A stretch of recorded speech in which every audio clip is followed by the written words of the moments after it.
Antara inilah perbedaan keris keberuntungan dan keris pembawa kesialan. Antara keris keberuntungan dan keris pembawa kesialan. Mimpi menemukan bayi laki-laki tampan dan lucu malam itu ternyata pertanda bahwa Bima akan memperoleh sebilah keris. Tidak tahu sebabnya, pada keesokan harinya ia bertemu dengan seorang lelaki dan meski lelaki itu tak dikenal oleh Bima, namun tiba-tiba lelaki itu memberinya sebilah keris setelah meminta uang 20.000 sebagai ongkos pulang sembari berpesan agar keris itu dirawatnya baik-baik. Tak tahu karena kebetulan atau memang karena tuah keris tersebut. Posisi jabatan Bima di kantornya pelan tetapi pasti mulai merambat naik. Situasi itu dimanfaatkan oleh Bima untuk mulai menggeluti bisnis sampingan yang sudah lama diimpikannya. Dan sekali lagi, sepertinya keberuntungan berpihak pada Bima. Bisnis sampingan yang semula adalah usaha kecil ini berkembang pesat menjadi sebuah toko besar. Dengan banyak pelanggan. Lain Bima. Lain pula apa yang dialami Walkai. Kehidupan rumah tangganya acap kali dilanda pertengkaran. Kehidupan di kantor pun demikian. Selalu ada saja masalah yang membuat adu urat dengan sesama pegawai. Dan parahnya lagi, anak bungsunya tak ada habisnya sakit-sakitan ada saja yang dikeluhkan mulai dari demam biasa. Sampai terakhir kata dokter kena gangguan radang broncheolus. Sudah banyak konsultan, tim medis, dokter, bahkan orang pintar didatangi olehnya namun sejauh itu tak ada hasilnya. Hingga suatu ketika ia mendengar ada metode penyelesaian masalah rumah tangga dan penyakit dengan sebutan terapi ruqyah. Dalam terapi tersebut, sang ustadz ahli ruqyah mengatakan bahwa ia memiliki pusaka yang berisi jin jahat dan jin jahat. Itulah yang mengganggu keluarganya karena itu harus dibuang dengan dilarung ke sungai bila ingin semua masalahnya teratasi. Dengan terpaksa, akhirnya keris Singo Barong berpamor belarak sineret itu dibuangnya ke sungai. Keris dipuja sekaligus ditakuti. Mungkin dua ilustrasi di atas adalah sedikit contoh kecil mengenai realita perkerisan di masyarakat kita. Keberadaan keris begitu dekat dengan hal-hal yang bernuansa mistis. Hingga bagi yang merasa diuntungkan, maka keris gitu diagung-agungkan, dianggap keramat, dihormati bahkan sampai dipuja-puja. Namun sebaliknya, mereka yang merasa dicelakakan oleh keris yang dimilikinya, maka keris menjadi benda yang ditakuti dan harus dibuang jauh-jauh.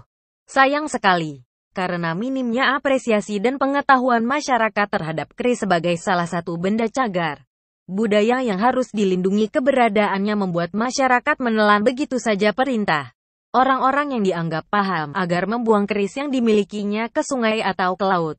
Padahal masih terdapat cara buang keris yang lebih baik, yaitu dengan cara menghibahkannya ke museum-museum terdekat. Bukan bermaksud antipati terhadap berbagai metode atau terapi pengobatan serta penyelesaian masalah-masalah rumah tangga dengan cara ruqyah sebagai metode yang pernah dilakukan dan diajarkan Nabi Muhammad SAW. Kami berusaha meluruskan anggapan bahwa keris memiliki penghuni yang dapat menjahati pemiliknya adalah tidak sepenuhnya benar. Oleh karena itu, adalah hal yang sama sekali tidak bijaksana bila seorang peruqyah yang tidak dibekali pengetahuan yang mumpuni mengenai perkerisan untuk mengetahui mengapa keris tersebut membawa pengaruh negatif lantas menyuruh pasiennya untuk membuang pusaka yang dimilikinya.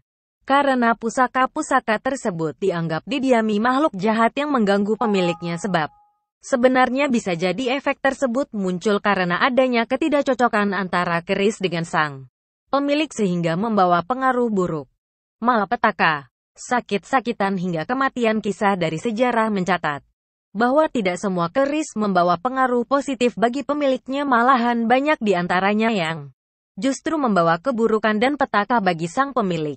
Oleh karena itu, berbekal dari pengalaman dan cerita-cerita mistis yang kerap terjadi dan dialami oleh para penggemar dan pemilik keris pusaka, maka masyarakat secara garis besar membagi keris menjadi dua golongan besar, yaitu yang pertama adalah keris-keris pembawa keberuntungan dan yang kedua adalah keris-keris pembawa kesialan bagi pemiliknya. Di berbagai cerita sejarah yang telah menjadi dongeng yang melegenda, masyarakat mengenal cerita keris pembawa kesialan bagi dinasti Rajasa, di mana para keturunan Ken Arok, yakni keris buatan Empu Gandring yang menewaskan Ken Arok beserta 7 keturunannya, Dipercaya keris ini membawa kesialan akibat kutukan sang empu yang harus meregang nyawa akibat tusukan keris buatannya sendiri karena Ken Arok tidak sabar bila keris pesanannya harus terlalu lama selesai dibabar.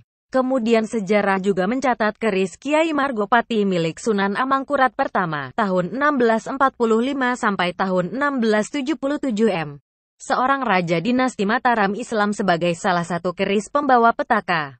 Semenjak awal Empu Madrim, yaitu pembabarnya, telah menolak untuk membuat keris ini karena meteor yang jatuh menimpa rumah dan menewaskan 7 penghuninya tersebut adalah meteor yang memiliki kandungan besi berjenis besi Kumbayana, di mana ia berhawa panas, cepat marah dan berangasan. Walau begitu, Madrim tidak mampu menolak